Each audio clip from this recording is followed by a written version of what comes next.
Des ateliers, des speech-corners et des plénières ont meublé les 2 jours de travaux. L'atelier 14 a permis aux participants de mettre sur pied la coalition des villes côtières de l'Afrique de l'Ouest.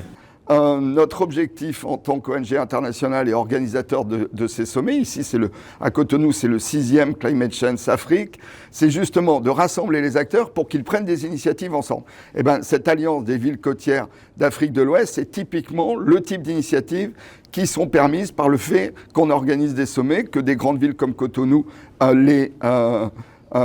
les accompagnent et organisent avec nous. Donc je suis extrêmement heureux de la création de cette alliance qui correspond tout à fait à la philosophie de Climate Change. Alors cette initiative proposée par la ville de Cotonou a pour vocation de renforcer les échanges entre toutes les villes côtières d'Afrique de l'Ouest, on va dire de la Mauritanie jusqu'au Congo. Parce que toutes ces villes, aujourd'hui, ont des problématiques communes liées au réchauffement climatique. Tout d'abord, évidemment, la montée des eaux avec des conséquences d'érosion côtière extrêmement problématiques, mais aussi d'autres questions, comme par exemple l'évolution des ressources de poissons, donc qui ont beaucoup de conséquences pour les pêcheries locales, ou les pollutions, notamment la pollution plastique, dont on sait à quel point au niveau mondial, elle est un enjeu aujourd'hui. Donc c'est important que toutes ces villes dialoguent et des propositions communes pèsent dans les négociations internationales. Et donc la ville de Cotonou se propose,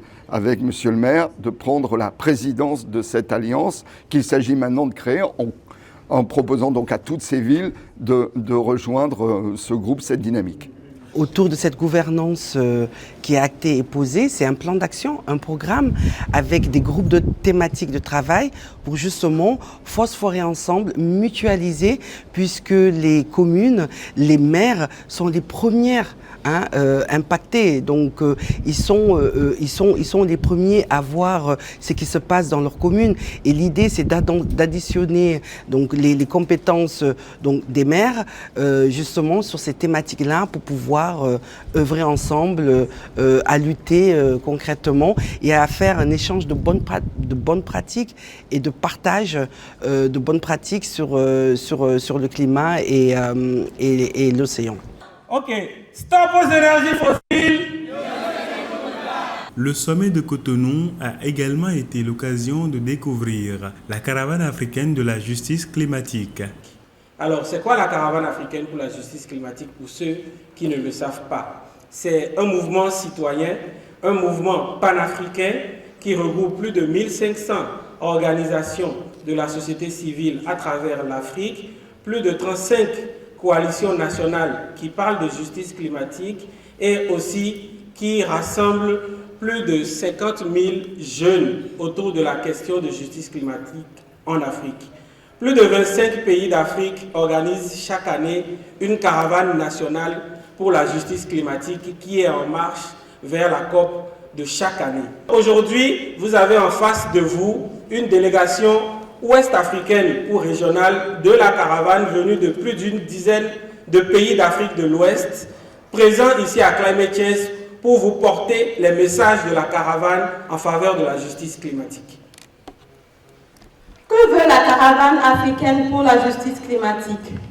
Nous voulons que l'homme soit au centre de toute prise de décision. Les jeunes, les femmes soient également impliqués à cette table de négociation. Que les financements dédiés aux organisations de la société civile, aux mouvements citoyens en matière de l'adaptation, de la réparation, soient accessibles à ces organisations de la base.